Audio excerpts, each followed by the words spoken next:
Why don't we get started? Looks like people are still trickling in, but that's all good.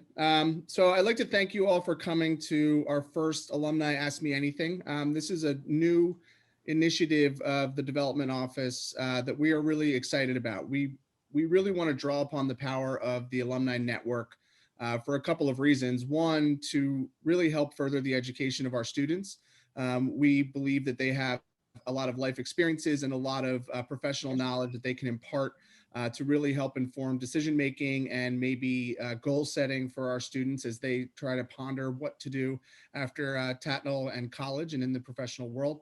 And two, I think it's just really wonderful to bring back alumni into the fold and back to campus. As Mr. Echols said, that he's been waiting for this invitation for 35 years. And I think that, we are obviously very thrilled to have him and very thrilled to extend this invitation to a lot of our alumni network that are doing incredible things. So this is Mr. Echols. He is the CEO of Max Cybersecurity. He is our first speaker in this series, hopefully the first of many. But the short bio is that he is a cybersecurity expert that worked for the Department of Homeland Security to make our nation more resilient. But before he was all those things, he was a Tatnall senior in love with football. Looking through the 1983 yearbook, it was a who's who of football pictures. He then matriculated from Tatnall to the University of Maryland, where he earned a BS in criminal justice and later his MBA in product innovation. He then went on to serve in several positions, including TSA, the Homeland Security Institute, ICF Consulting, and Booz Allen Hamilton.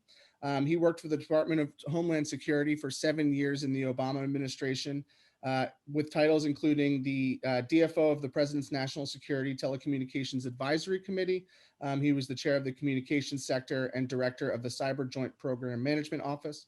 Upon leaving the Department of Homeland Security, he founded Max Cybersecurity in 2016, where he serves as CEO.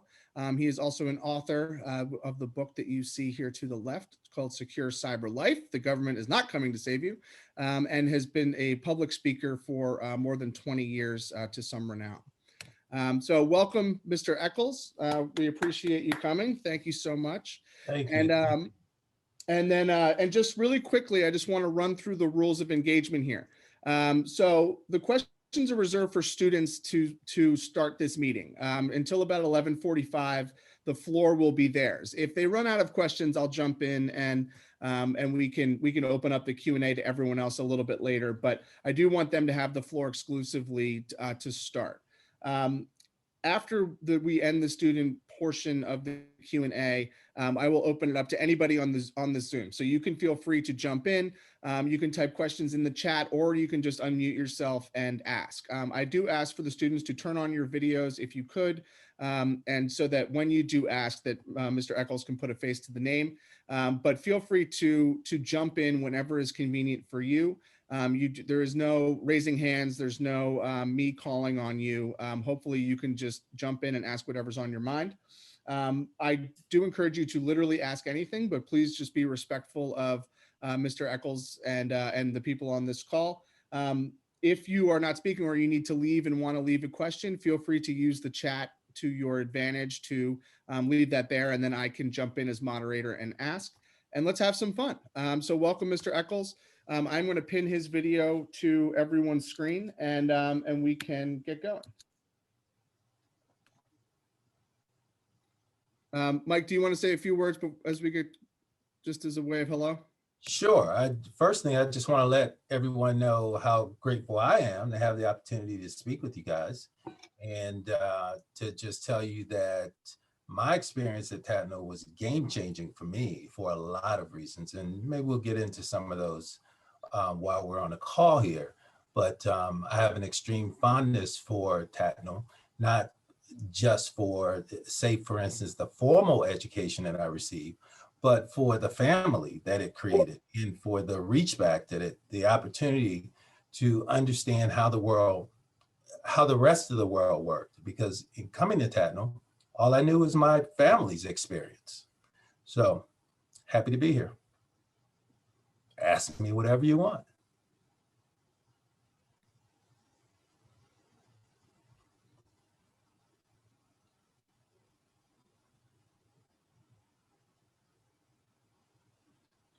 I'll go first if as we're waiting for everybody to sort of get with the format. But um, I would love to know how you ended up in cybersecurity out of the criminal justice degree. Like, what was the path that you took that landed you in such sort of a important field? Okay, so when I came out of college, there was no cybersecurity. They used to have something in the military called cyber assurance, right? And so as a student at the University of Maryland, I'm like everybody else trying to figure out, what am I going to do with my life? I had a degree in criminal justice, and my senior year, I became an intern at the Department of Justice. And so that's one thing I harp on for everybody is you've got to be in the room, right? And so by being in a room at the Department of Justice, again, my world expanded a little bit. I started to see, oh, this is how this all works.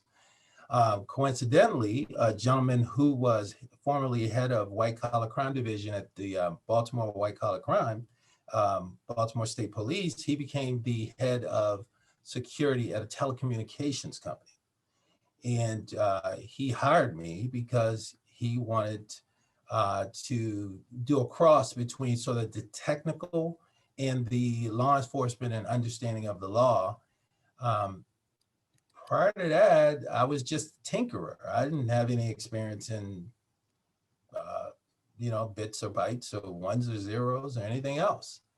And through my experiences over years and continuously pushing forward, meaning I was in the investigations for the telecommunications company, and then I moved to the operations center, and then I moved to a consulting and contracting, which allowed me to be in data centers and to see things.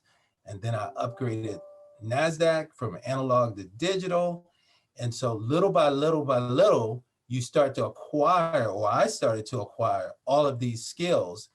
And before long, there were people who were much more technical than me. They had great computer savvy, but many of them had been doing that one thing that they were doing for 10 years. And I now had a compendium of lots of things, right? I understood how the big picture looked. And so that's another message that I constantly try to provide to people is try to get a view of the big picture. And so eventually, as we went into this new world, and you're going to be shocked, but probably 2008, 2009 is when this buzzword cybersecurity took hold. So this is not like something that's been there for a long time. And the reason you'll hear me say buzzword is because cybersecurity is the amalgamation of protecting systems, training, understanding vulnerabilities, understanding threats. It's all of those things pushed together into a system. So that's how I sort of rolled into it. Great. Could I call on a couple of students to jump in and follow up?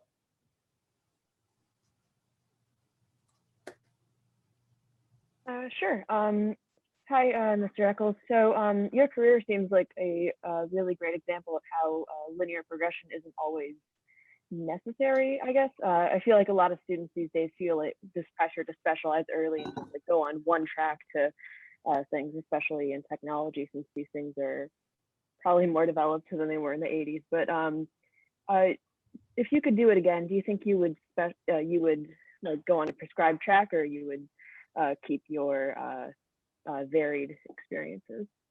Nope, I would do everything exactly the same, even the hiccups, because the things that I'm able to do now and the confidence that I have comes from the failures, right? So, no school wants to hear this, but here's what I tell every student, that typically you're trying to figure out what you're going to study in college so you can have a particular career. But what you need to figure out is, what is your passion? And then once you figure out what your passion is, then you go and figure out what careers fall within that passion. So I'm good with my failures, faults, hiccups, experiences, because I was able to put them in context and use them to help me move forward. They've all been good lessons.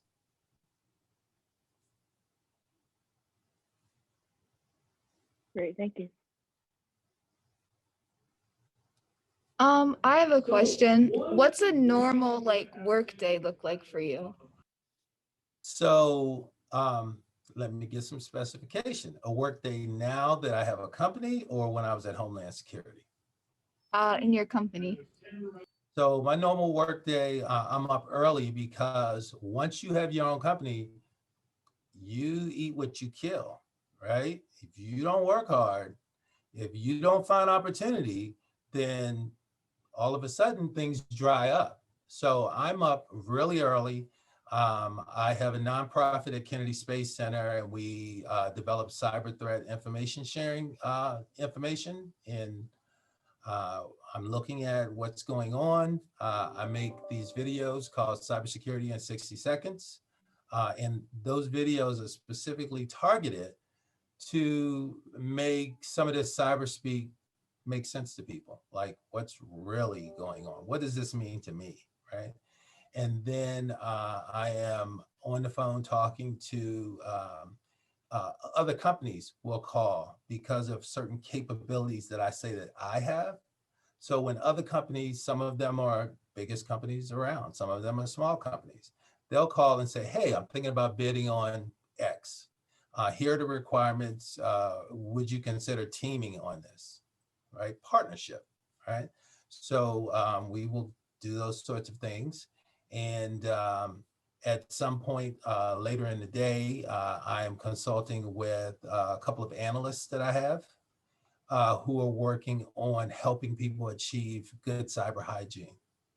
What's good cyber hygiene?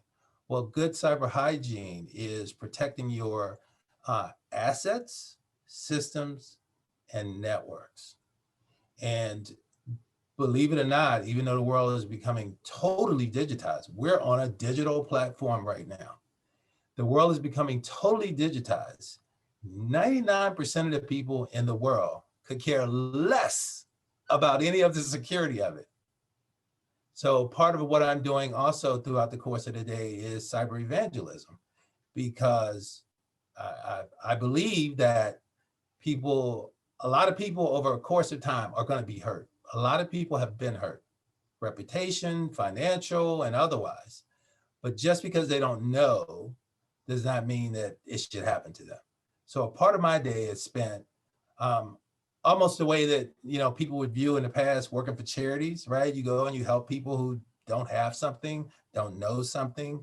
Well, my give back is trying to help people understand the risk to all of these digital systems in their lives. So that's what I do most of the day. Thank you. We have a question in the chat, Mike. How do you identify talent from young people, internships or entry-level positions? Like, what are some of the things that you look for? Great question. That is an absolutely tremendous question. Passion. And I'm not just saying that. I'm saying that in order for I'm just using the cybersecurity as an example. I get a lot of notes from college students, right? And they always want to know, well, how do I get into this field? Because it's not cut and dry. If you want to be a doctor, you go to medical school, right? You get good grades, you end up in some hospital or working on some program somewhere, right? You want to be a lawyer, sort of the same thing, right? Cybersecurity is not that gelled. So if you want to be in cybersecurity, for instance, it's got to be something that you have a passion for already, and not necessarily the whole big picture, but maybe you like breaking things. Maybe you like writing code. Maybe you like doing analysis. Maybe you like figuring out how to get past systems that are in place. And those aren't just digital systems, but they can also be people, right? Social engineering, right? When you get someone else to do something voluntarily, social engineering. So someone who has sort of this passion and is savvy for their long-term goals, and they're not doing it because they just say, hey, it would be a good career. There's a difference. And when you talk to people, you can hear it. I have another one from the chat. How were you able to really develop your leadership skills? Was that something that came naturally, or was that something that you worked on over time?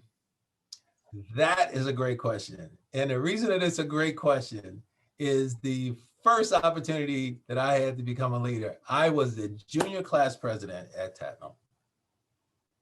And all of a sudden, I was responsible for herding a bunch of cats that looked like Leon Osprong to be able to fund the senior prom. That's a lot of pressure, right? And in doing that, I remember that I came up with this idea, everyone uses light bulbs. Why don't we sell light bulbs to raise money? And I remember there were some people that looked at me like, what the heck are you talking about? That's the craziest, dumbest thing I've ever heard. Light bulbs? We sold so many light bulbs, we gave them a great senior prom.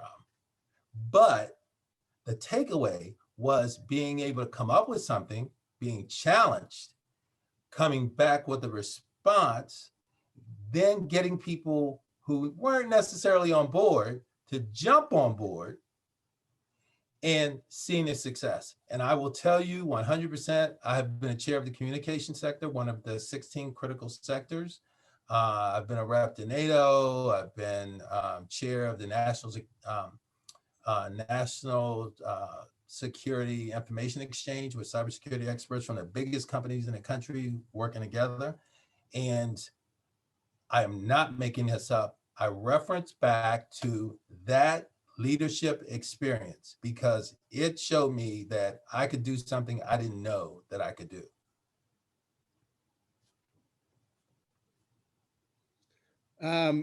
Anybody want to jump in? Hey, Pat, this is Jamie. I have a question. Yeah, go ahead.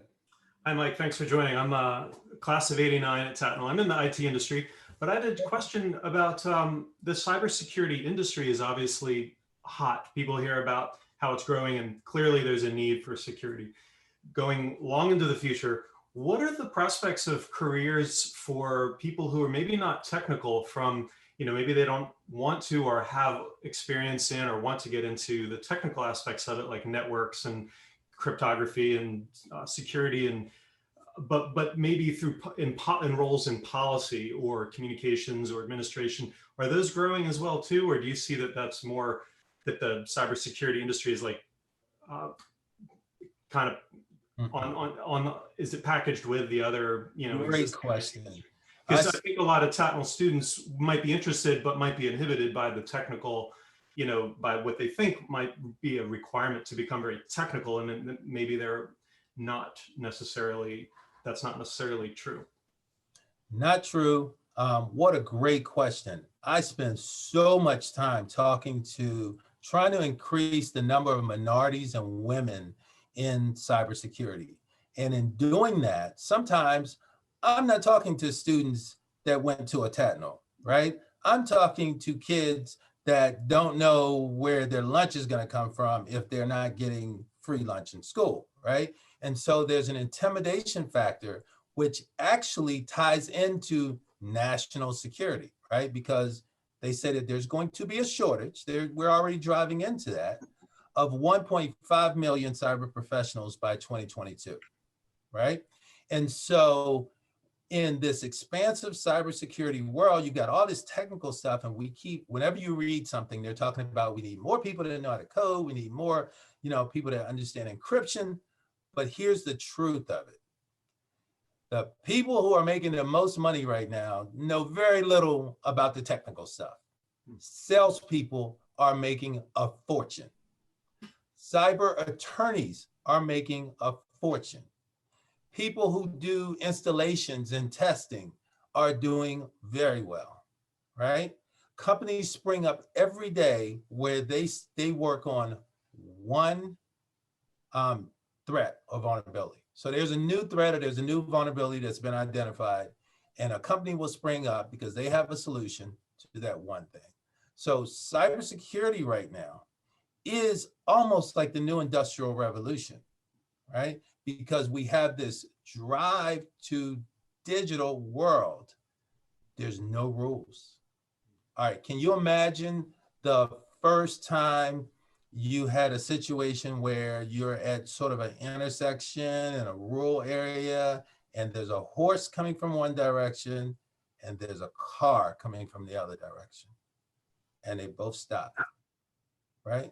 And at some point somebody goes, we need a stoplight or something. We need something to make this thing work.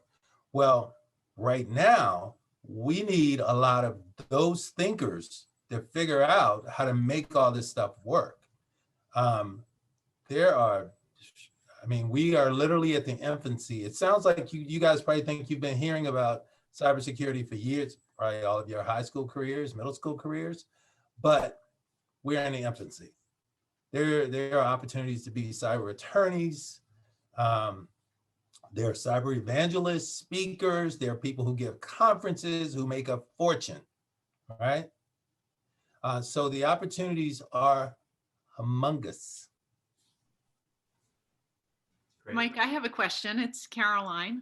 Yes, I'm ma'am. wondering about the role of mentors throughout the course of your life and career, and who you look back to at Tatnall that we can all relate to. Well, she's probably long gone, but Miss Kaufman had a huge impact on me. One of the issues that happens with adults is that you can't grow because you don't get the truth from them, right? They don't tell you their faults and their truths. One of my truths is I was at Tatnall. I was a freshman, and there were few new students from inner city Wilmington, and Tatnall gave us scholarships, right? So I'm at Tatnall, I'm on a basketball team, JV team, but I played on varsity. And one night during the varsity game, the guys on the JV, we went into this closet. There used to be a closet with potato chips, sodas, all the snacks, right? And one of the guys on the team had the key. We took those and went out into the portable classrooms, which probably are gone by now. And the security guard came. And the security guard turned on the light. He sees us, and he sees that there's one black guy, one Asian guy, and 5 other guys. And we look familiar, right? He gets us out of there, and with a gun. He had a gun on him. He gets us out of there. The next day, they started bringing us all in and asking us one by one. Of course, I went in and denied that I was there, right? Later on in the day, Ms. Kaufman called me back to her office. She says, I can't speak to any of the rest of these kids here, but I am surprised and shocked that not that you guys took some potato chips and soda and broke into the trailer. I am surprised and shocked that you lied to me. Man, that has stuck with me my whole life, right? And it literally carried me from freshman year through Tatnall. I never forgot that this lady was personally disappointed in me because I lied about it, right? And then one of the other people was a gentleman named Alvin. Alvin was a service worker. He ran the cafeteria. He, did all the chores and made the campus run. And he spent every day talking to me and other guys that went to Tatnall about life. Highly impactful. And I mean, while at Tatnall, I knew some of the big time lawyers, some of the kids' parents were big time lawyers, they big businesses. But these people that I interacted with every day were hugely impactful. And I guess that sort of sums up to, don't underestimate the people around you who, the impact that they'll have in your life. Talia, do you want to jump in and ask your question? Good morning, Mr. Echols. I would love to hear you reflect on, given your expertise and background, if you were to build a high school curriculum to prepare your workforce, what are the classes? What are the skills? What are the capacities? What would that high school curriculum pathway look like for your best employees if you could build that from scratch? So it is the technical curriculum. And if we're talking about in my field, in cybersecurity, it's hands-on activities, problem solving. It's got to be problem solving. You've got to put people in situations where they can find the best in themselves. You can't tell people how good they are. You can't push people forward because they have straight A's. They literally have to reach down inside and find out what they're made of. And I'll give you an example. I have a program called TRI, Training Resilient Youth. And I went to this average school in right outside of Washington, D.C. And it was Saturday sessions. And I wanted to prove that the curriculums were the very question you're asking, right? So I brought these kids in and I started teaching them how to solve problems. These are 6th and 7th graders, okay? And so I broke them into groups, and one of the main reasons these kids were probably even there is because we gave them lunch, right? But we broke them into groups. We told them that, hey, who wants to be a football, who wants to be a football player, who wants to be an actor or actress? Of course, everybody raised their hand. Why? Because they make a lot of money, right? I said, oh, what if I told you that if you learn this thing, and I started telling them about Bill Gates, and I started telling them about Facebook and all the rest of it, then you can make more money than any of those people. You could be more famous than any of those people. So I got their attention. Once I got their attention, I got them working in groups. Some of them didn't want to work with each other because in school, they weren't in the same social groups. But I said, hey, that guy knows how to write. So you probably want him in your group. Say, hey, that guy has a great imagination. You probably want him in your group. So they started to create things. These kids created patentable things. These are 6th and 7th graders who were C and D students. And it was because they were challenged. Part of getting them there was that I had to get them over the fear of the technology, get them over the fear of the terminology. For instance, I taught them the formal names of the parts of their bodies by playing Simon Says, right? Because the competition in them helped them get over, those words, phalanges, orbital bone, and so within 2 or 3 weeks, they're learning words that if they were sitting in a traditional classroom, those kids would have never passed the test or learned those words. So it was clear to me that there has to be a different approach. And part of that approach, again, is relevance, and it's access and helping them get over fear, hands-on. And socially, there's another aspect to this. So there are a lot of people who are going to, even though I told you it's 1.5 million shortage of cyber professionals. So there are all these kids that are going to college. They're getting all of these degrees in cybersecurity. They're great students and they can't get a job. And everybody's trying to figure out why. And it's because all of these companies are saying, yeah, but have you ever actually touched this software? Have you ever touched this hardware? Have you ever seen the hardware? And so again, you have to put it in front of them for hands-on. That's how you build a great curriculum.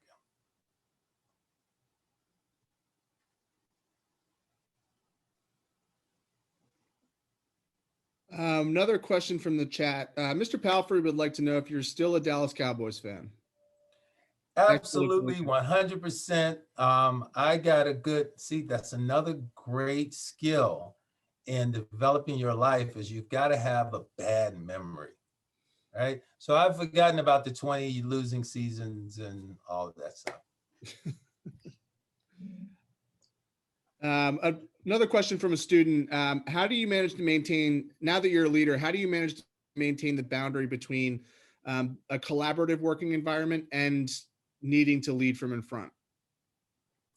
Wow. So I think that if you develop great collaborative work environments, it helps you become a leader. So let me give you an example. When I was at Homeland Security and the chair of the communication sector, on one side, I'm leading all of these people representing government agencies, right? And on the other side, you've got representatives from CenturyLink, AT&T, Verizon, Sprint. These are billion-dollar companies, right? They're all there working with us for national security, but let's be straight about this. They're also there working with us to make sure that we don't have some new standard, regulation, or rule that costs their companies money. And so to get into a situation and to get people to move in a direction you want them to move in, or to deny something that they desperately want or feel as though they need, that makes the relationship stronger. And it makes it stronger because you get to a point of trust. Now, the thing that inhibits that collaborative work environment and leadership, the thing that makes them not go together is fear. Fear. Fear that people are not going to think that you're in charge. Fear that you're not as strong a leader as you think you are. Fear that if you don't stand out front, people won't know that you're the leader, right? Fear that if you give something up, then you've lost something. And so early on in life, if you can get past the fear factor, it's going to serve you well in becoming a leader. So I have a question. You guys heard of solar winds? Do you guys know that we're in like one of the worst periods of this national security world that we've ever been in? Is that even, I always wonder, because I have a daughter, she's 20 now, she's in college, but I always ask her, do you just look at Instagram and stuff, or are you like tuned in to like what's going on? So I'm wondering, are you guys like tuned in to what's going on? So we have, think about this, we have the trifecta. We have a pandemic. We just had one of the worst cyber attacks on the government that has ever occurred. And then on top of that, we have a biological issue going on. All of which, during my time at Homeland Security, we were planning for all the time. We planned for it regularly. And even with that, we still have these issues, and there was never an expectation that these things would happen at the same time. Oh, and oh, by the way, we're in transition to a new administration. So that adds a little gravy on top of how hard this could actually be. You guys tuned into that at all? Probably not as much as we should be.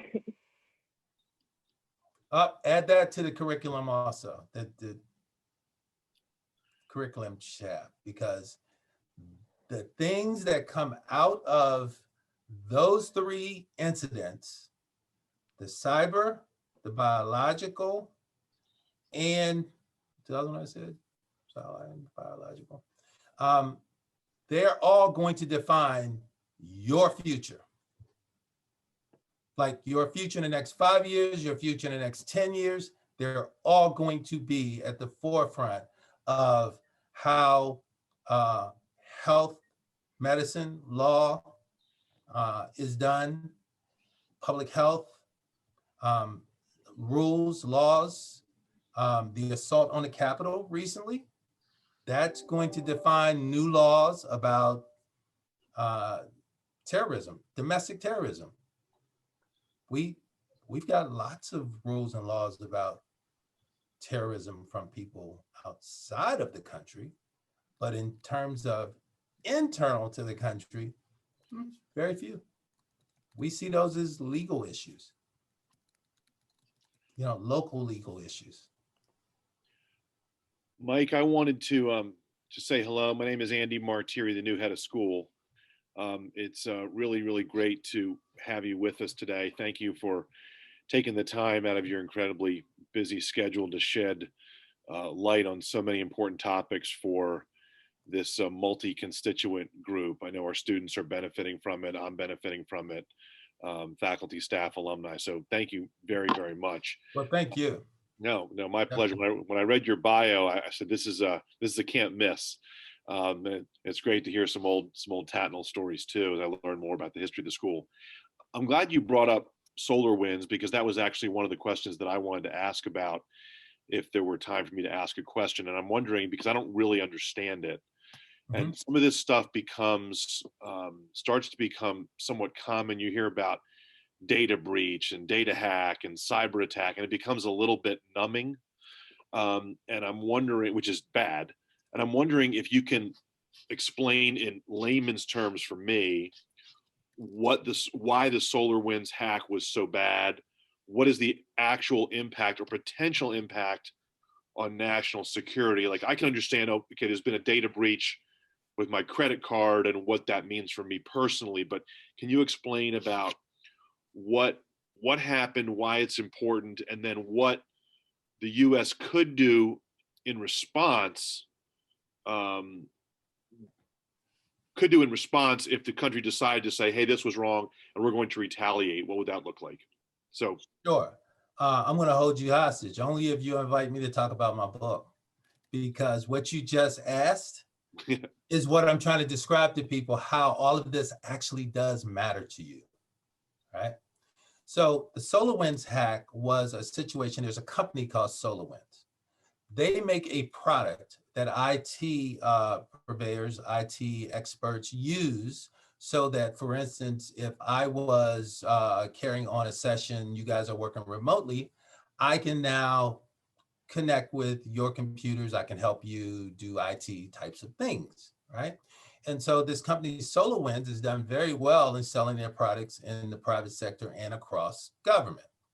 So one of the main areas for cybersecurity is, with all software, there are issues. And over time, there are always going to be seams. There are always going to be holes. And as you connect this software into new versions of Windows and whatever kind of computer you're using, there's going to be a vulnerability.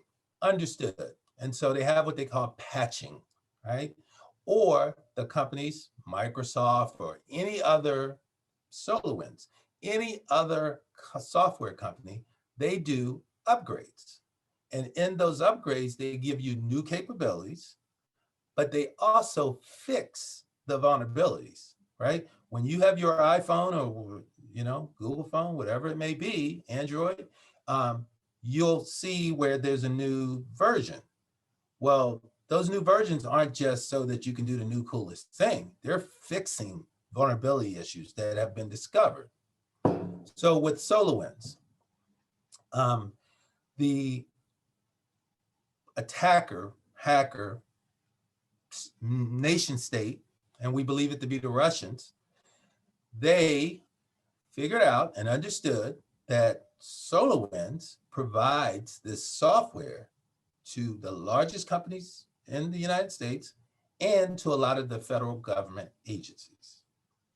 So what they were able to do is get in and to put malware. Malware is software that makes software not act the way it's supposed to. They were able to put malware into the SolarWinds upgrade. So when these various agencies did their normal upgrade to fix vulnerabilities, they were actually ingesting a cyber threat. They were actually taking in some malware that allowed the attacker to have command and control. What's command and control? It's when, if for instance, I put malware on your computer and you're doing your normal work, in the background, I'm able to go through your files. I'm able to make your computer do certain things. I'm able to exfiltrate information and data. So to understand how important all this is, they were able to put these sort of command and control and backdoors in Department of Treasury, Department of State. And you say, okay, so what could they do with that? Well, number one, there's a lot of information that is critical to national security, right? We're having conversations in the background about other countries, about threats from other countries, about when we're going to do an assault on that country, about maybe we're going to do a cyber attack on that country ourselves. There's so much information behind the classified wall that occurs that if you get within these agencies, you can extract a lot, and here's the bottom line to everything. It has value, right? To a nation state, they use it as an advantage. To a hacker, they sell it on a dark web and they get actual cash for information, right?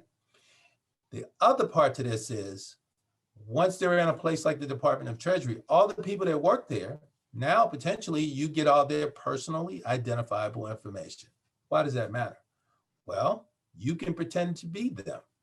You can literally take their identity and become them, because again, all the systems are becoming digitized, right? And so this SolarWinds issue is such a big deal because we only found out about it 2 months ago. We found out that the hack actually occurred or began back in March. So it's kind of goes against national security when you've got your greatest enemy in your digital systems. Did that answer it clearly? That's as fast and as clear as I can explain it. No, this is very helpful. So what would be if we, yes, this is super helpful. Thank you. If we wanted to then retaliate, so is a, and this is, we, the United States, or we, any other country really, to retaliate to a cyber attack is the sort of typical response to retaliate with a cyber attack of our own, or is it a military, or is it a traditional military action, or does it really vary on what happened and who the countries are involved? That's a great question. So let me go to the last part of your question first, the military part. NATO is a group that came together to push back against the Russians after World War II, right? It's most of the European countries and a couple of other countries and the United States. And NATO has an Article 5, that says if one of their members is attacked, traditional physical attack, then the other countries band together and we fight back, right? They come to your rescue. For cyber, they have spent years avoiding defining a cyber attack or cyber war.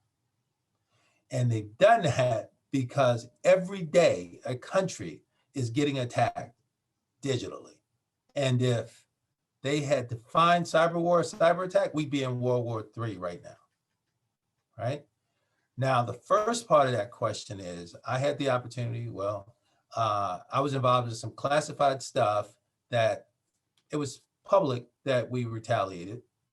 It was just how we went about it that was classified. This is back in 2010-ish, 11-ish. The Chinese attacked us, and it was clear that they did it. And so one of the things that we did as a part of retaliation is we waited to Chinese New Year. 80% of the people in China are literally on holiday, right? Except people running critical systems. And then we got our retaliation during that time. And it was working. We talked about collaboration before. It was working with government agencies and US private sector companies work together to perform that retaliation. And so the retaliation for SolarWinds may end up being something very subtle that you will never know occurred, but Russia will. And to let you know that they're thinking about it, just the other day, Vladimir Putin issued a decree to all of the agencies in Russia to be on high alert for a cyber attack in retaliation for SolarWinds. Thank you, Mike. And I've got to drop off in a few minutes. So I look forward to continued Good to meet you. conversations and look forward to meeting you in person someday. Yes, sir. Thank you. Mike, we have a question from the chat from a current Tatnall parent. If you had to give yourself one piece of advice in your senior year of high school, what would that be, knowing what you know now? It's okay to fail. I have failed, and this is probably an entrepreneur story, but I have failed 10 times easily. And some of those times having to try to get back up, it was just knowing that you could get back up. Everybody can get back up, right? The only difference in successful people and the people who are not successful are the ones that don't realize that they can get back up, right? So I would have told myself that you're not out of the game until you're out of the game. Another one from the chat, back to sort of your the cybersecurity questions and the threat, especially. What's something that most people don't know about that we should be concerned about, sort of on a global scale? So what I tried to do with the book is to help people that have nothing to do with national security or anything else, understand that if everything is becoming digitized, including your identity, right? Think about it. Your identity currently and in the past was your social security number. Everywhere you go, everything you do, they ask for your social security number. If you go to get scholarship application, whatever it is, they use your social security number. Well, social security numbers are being sold every day on the dark web. Like that is just passe, right? They've had incidents where 12-year-old schools have been hacked for their information and they weren't aware of it. And all of their information has been sold. So the identities of all of these kids were actually being used to open credit cards, to open bank accounts, to do all kind of transactions based on that social security number and the other personal information. And so helping people understand that if we're becoming digitized and you're becoming an algorithm online, which is the equivalent of that social security number, what's going to happen in the future if your algorithm becomes corrupted? It's going to be like a futuristic movie. Well, it's real. It's very real. And there are some steps that people can take, and it's just a matter of being aware. Like, for instance, you can freeze your credit. There are little things that you can do that will assure that you're not that victim of this scenario that I'm talking about. But 99% of the people, it goes in one ear and out the other because they don't really get the effect that it could have on their lives. So what are some steps that you would recommend to combat that? Well, the first thing that so now what's happening is, for instance, with your social security numbers, they make people get them when they're babies, right? In the past, because now you have to have a passport, for instance, to even travel, even if you're a baby. But in the past, it was at a later age. So one of the main things I would do is everybody should freeze their credit. Unless you're actively doing things back and forth, getting credit cards, buying houses, you can always unfreeze it and freeze it again. That's one of the first things that you should do because that's an expense that you could acquire. And remember before I talked about these rules and these laws that don't exist? Well, for a lot of the major corporations and for very wealthy people, they can get themselves out of some of these jams. For the average person, trying to unravel a scenario, a situation that's been created about you and your life is not easy. It's very expensive. And so you just want to have, more than anything, just have awareness.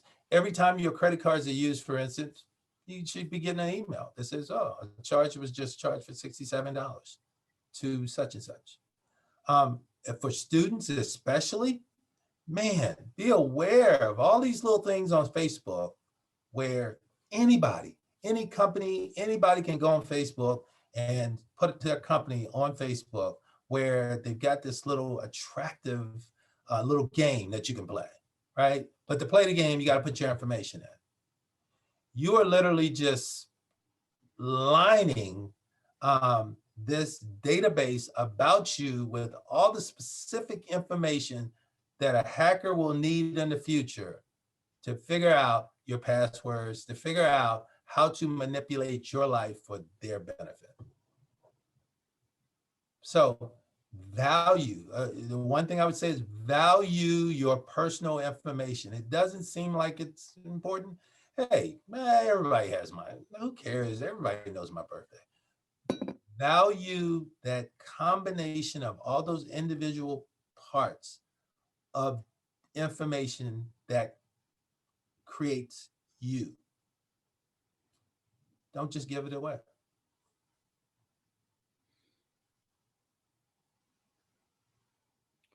So I know that any students that are on the call, if you're more than welcome to hang around, but I know that you have lunch and other obligations. So if you need to go, feel free. But I would open this up to anybody that is on the Zoom, classmates, friends, casual observers, to jump in and join the conversation if you choose.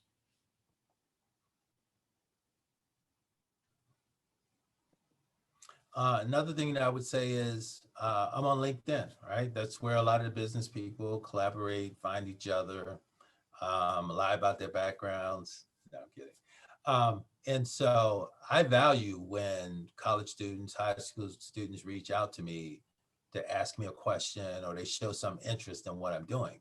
So I have this thing that I created called ghetto engineering. And what ghetto engineering is being able to take two things that don't have much value, put them together and create something of value. And what I would tell you is a ghetto engineering technique is if you're interested in a particular topic, find the expert in the country on LinkedIn. Ask them a question. Believe it or not, most of the time they will respond to you because they like people giving them that attention, right? Or validating that, yeah, you are someone that we look up to on this subject. Those resources are there for you because of this social media in a way that it's never been before. Use it to your advantage. Don't be used by the social media. Mike, I have a question. My name is Sarah Wilson and I work at Tatnall in alumni relations. Thank you so much for speaking today. It's been wonderful. I am really intrigued by the value personal information comment that you had made. So, you know, I've been on Facebook for years. It was just social media was coming about when I was, high school and then college. And my question is it too late? I mean, Nope. if we have our, everything already up, if we have our birthday on Facebook, I've had Facebook for 13 years or something like that, is it too late? Or can you always try to be more protective? What do you do when your information Always be vigilant. been out for so long though? Awareness. You Okay. can always be vigilant. So a lot of it comes down to awareness. A lot of it comes down to if you survive the last 10 years, don't put yourself in those situations again going forward. Let me just tell you how things matter. So 2 years ago, they were trying to partition the New York State government so that insurance companies could use information from your social media to determine what your rates would be. Last summer, I think it was Bank of America was in talks with Facebook so that they could share your information.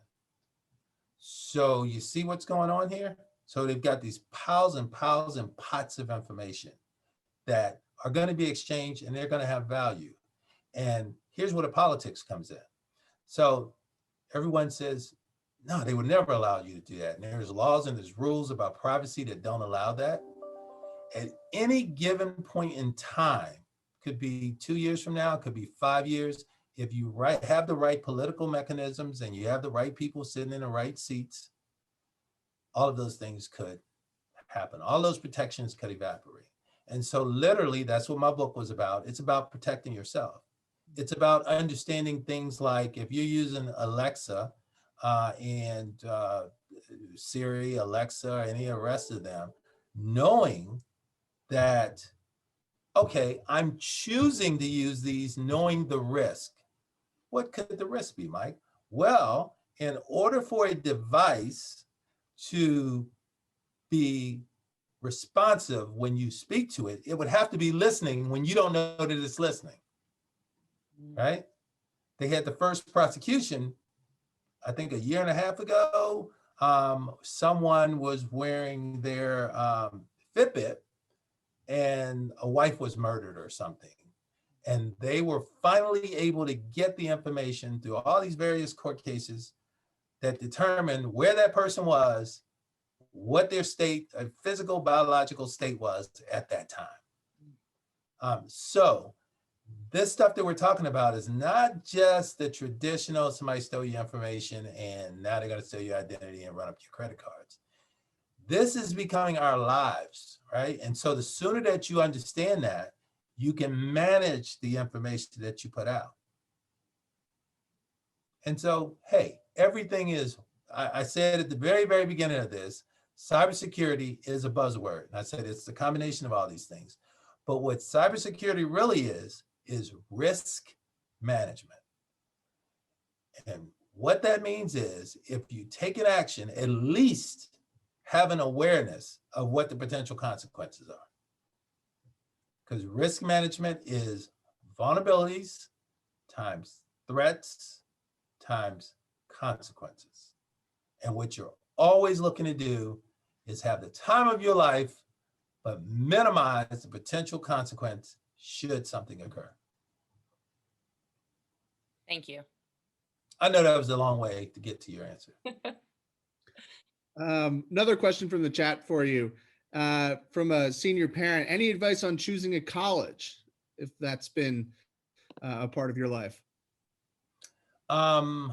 Yes, that has been a part of my life. And what I would tell you is, man, it's so hard for the parents to even have a real input in that. The one advice I would have, though, is the success of the students in the field that you are trying to study. And now with social media and everything else, you can pretty much get a feel for that. And colleges will actually highlight their alumnus, you know, and that are in certain fields and some of the great things that they're doing. And the reason that that becomes important is because typically if you're a student at that university and you want to reach out to one of those alumni, they are very open to you. All right. And also, I would say a college or university that allows you to create your own curriculum.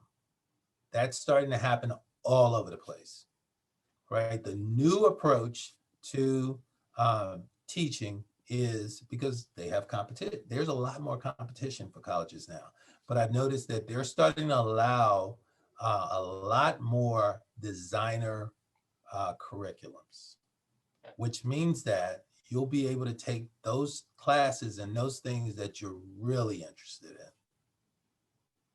Remember, it's about the passion. You've had a lot of, you did your MBA at Maryland, and you also have a certificate from Harvard, right? How have you found your continuing education? What prompted you to pursue those degrees? Wow, you really want to get into that? Let's get into that. So I was working, upgraded NASDAQ, did all these things, started my own company, then 9/11 hit. My company went belly up. It was a small company, but I was doing well. It went belly up because everybody's stock dropped. All the big companies I work for said, we're closing the doors here to these small contractors. I had to reinvent myself. So I went and I got a job at TSA with the goal of getting a clearance. And that's how I got into this government thing to begin with. As I am doing that, I am learning things about the real world. that I had not run into. I created a smartphone device before we had smartphones. We had, believe it or not, in 2004, we had PDAs, we had those old cell phones, right? But they weren't smartphones. And I created that to overcome an issue that we had in 9/11, where the emergency workers couldn't talk to each other. The fire departments, the police departments, it was a problem that they were having all over the country. We solved that problem. With all of that, I still couldn't get a promotion. I still was in a situation where I was watching people who didn't look like me, who were the cousin or the brother, or they went to the same college, or I was watching people being brought into our work environment at a level higher than me. And that was when I figured out that, okay, so I got to play this game, right? So there's the real life, and then there's the game. So in playing that game, I went back to school. I got a certificate in technology. I got an MBA. I got a whatever. My point to all of this is I was a backbencher in meetings, meaning that when we were in these government meetings, you have the principals who sit around the table, right? Might be at the White House, might be at a department level. And then you had the people who are taking notes, who are sitting in the back. They're the bag holders. I went from being that in 5 years to being the person at the table because I took the bull by the horn. And I recognized the situation that I was in. And I realized that I couldn't fight back because they would always say things to me like, well, you don't have a master's degree. You don't, okay? So in order for me to fight back, I got to be on the same level playing with you. That's what prompted me to go get advanced degrees. And for me, it worked, right? I became the NATO rep and chair of the communication sector, chair of several activities. I was the point person for the White House to develop an information sharing process and program that never existed before. None of that would have occurred if I didn't take the bull by the horn and put myself on the same level playing field so that I could then actually make the argument.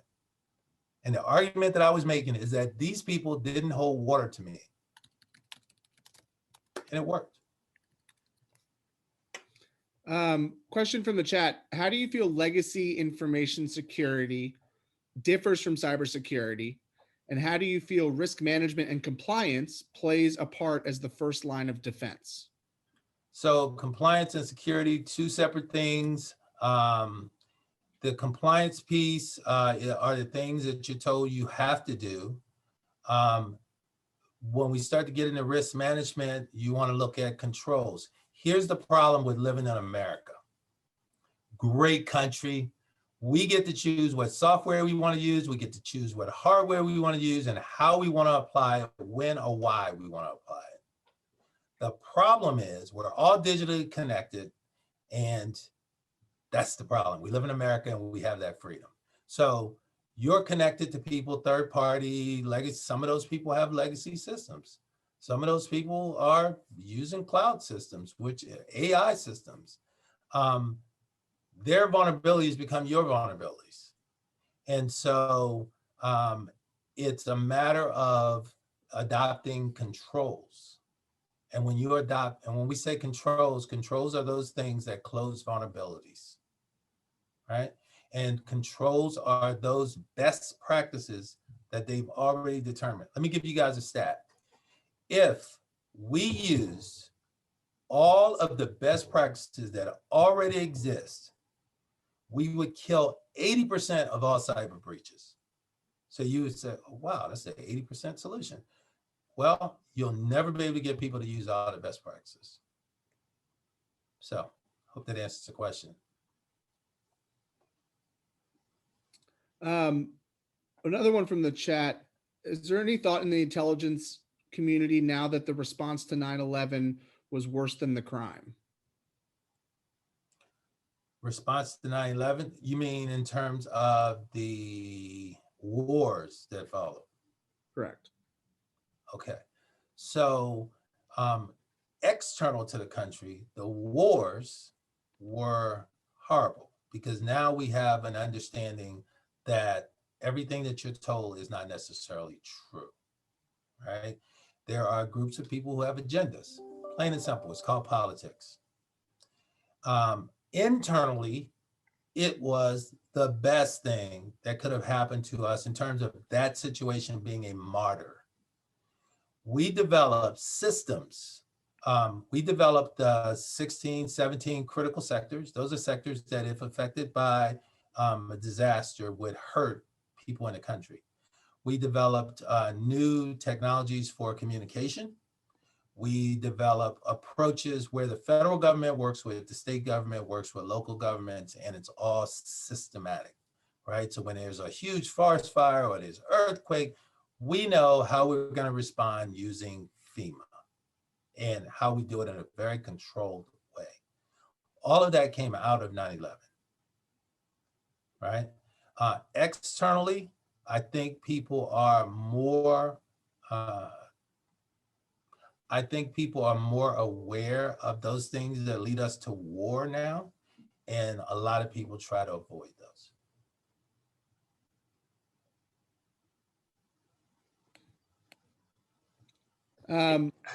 Go ahead. No, say, hey, Pat, this is actually a question for you. I see that this is being recorded, right? Because I want to make sure that we're going to be able to make this available to other people, because my junior in college needs to watch this. Mainly, the cybersecurity stuff has been amazing, but your points about your job searches and just approach to that are just great, and similar to some things that I say, but I need him to hear it from someone else. You gotta have an uncle. Come on, so that, yeah. Right? So I want to make sure this is getting recorded so he can watch it. They don't listen to anything. And then an uncle comes along and says it, and they go, hey, Uncle Bill told me that. I said, I've told you that 500 times. Exactly. And I just want to say thank you again, because this has been amazing, both from like I said, the job stuff, as well as the cybersecurity, which is so important. And also, you know that your kid is normal now. Right. That is I do know that. I know they don't tend to listen to their parents as much as they do to other people. But we've got just about a minute and a half left in our time together. But I wanted to just sort of as a final question, how could some of our students, access you and your knowledge and experience if they wanted to get back in touch, either, in the immediate future or the distant future? Like, what's the best? You should definitely connect with me on LinkedIn. And I'm gonna tell you the secret behind that. Not just that you can connect with me anytime. If you say you're from Tatnall, you can pretty much get anything from me. Okay. I know that firsthand. But aside from that, I have about 10,000 connections, and some of those people have worked. They've done anything and everything. And when you're able to say, hey, Mike Echols is a connection of mine, and hey, can you tell me about such and such? Those people will be very open to communicating with you. So connect with me on LinkedIn, and then you can always send me an email or a message on mechols@maxcybersecurity.com. And then additionally, I do cybersecurity in 60 seconds. Look for my YouTube channel. I do a cybersecurity in 60 seconds, 3 or 4 times a week. So that's great. So that is technically the end of our time together. So I wanted to thank everybody who logged in for this, our first Ask Me Anything, and a special thanks to you, Mike, for all of the knowledge that you've dropped on us. I think this has been really informative. I echo what Steve said about, the value of this. And, I welcome anybody to stick around and converse, but as far as our, the time itself, this is it. So thank you, Mike. Thank you. I really appreciate you giving me this opportunity. Well, we appreciate you, and congratulations on all your success. Thank you. Thanks a lot, Mike. That was great. Thank you.